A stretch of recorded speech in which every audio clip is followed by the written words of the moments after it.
Galatians Howard here with Third Movement. I haven't did one of these little drive-along videos in a long time. Actually, this is my first drive-along video of the year.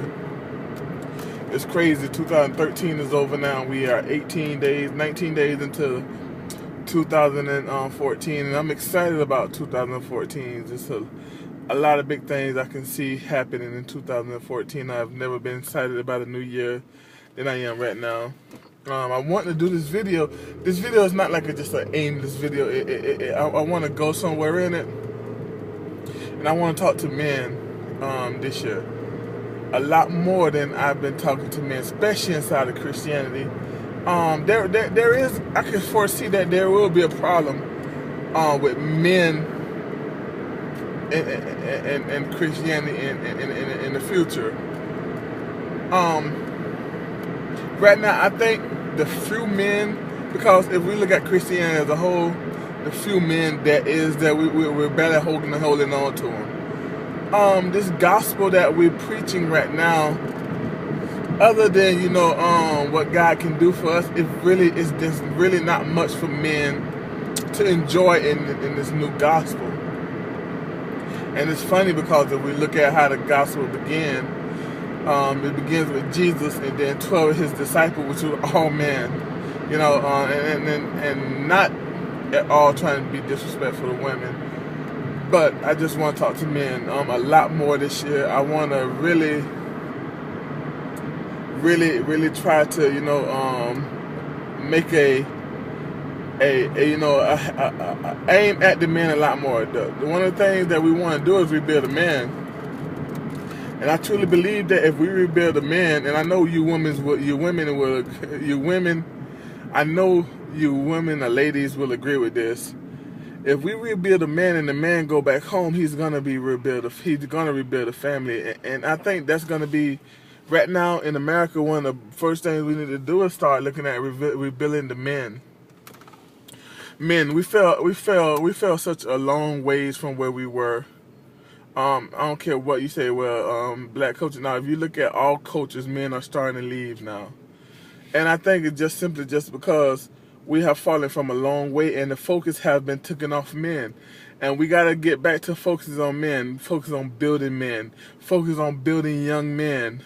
There's a story in the news that happened, and I haven't been able to really get into it simply just because I don't have all my equipment with me right now. But it's a story of it was a 3-year-old boy up in Omaha, Nebraska, and I know everybody heard of this. And I was looking at the story, but the little boy was cursing or whatever, and was saying all kinds of racial slurs and gay slurs and all this stuff, and the uncle and the mom was like was teaching this to the baby or whatever. And I looked at that case of just everything. It finds out that the mother of the girl, she's 16 years old, she's in jail on gun charges. But the baby is 3 and the mother of the baby was 16 years old. That means the baby she probably conceived the baby at 12. That means that little girl was having sex at 12. And I'm not going to say, that's crazy. That is. And it doesn't say anything about a father. The only thing that give us a background is the mother. And I really honestly believe that if we're going to stop all this, fathers have to go home. Fathers have to stop living this fantasy life of being a Rolling Stone, where a Rolling Stone is cool, where I can go and do whatever I want, and that I can make a child and not take care of it. The state is going to take care of it, whatever we want to whatever we want to do with it. But we have to get back to where the men are being raised up and we're going back home. Are we being rebuilt or whatever and going back home? As a man, when I read that story, I was embarrassed. That embarrassed me as a man. Like, I don't know how you other dudes hear that story and be like, then don't cringe. Of a child who was pregnant at the age of 12, or a child having sex at the age of 12. How is that not embarrassing to you? As a man, whatever, how is that not, excuse me, how is that not embarrassing to you? And then number two, as a Christian, I was embarrassed. Like, where are we? You know, where are the Christians that are we in church and not engaged in the community anymore? Because a lot of this, you know, it had to be people in the community that was believers in Omaha, Nebraska, that seen this case and said, you know what, that's wrong. I need to step in. I need to intervene. I need to, you know, put the love of Christ in this situation or something. This little girl is 12 years old having sex. She's loose. Like, where was the Christian? You know, where the Christian men and women at to say, you know what? Maybe this child is pregnant at 12. Maybe you can't raise this child the way it needs to be, or maybe you need help raising a child a lot more than you know, than what we're giving you. Where's the community? You know. So as a man and as a Christian, when I heard the story about the little 3-year-old boy, I was embarrassed, man. I feel like a failure. And I know some people are gonna say, man, don't care so much. You know, you shouldn't care so much. You shouldn't have so much. I mean, but who is? Who will? You know, if we look at Jesus Christ and look at the scriptures saying who Jesus is, then we have to get back to acting like Christ. And I'm talking to the Christians. We have to get back to that compassion. We have to get back to that love. Or what's going to happen is next time we're going to hear about an 11-year-old. It's going to get younger and younger. I was also hearing something.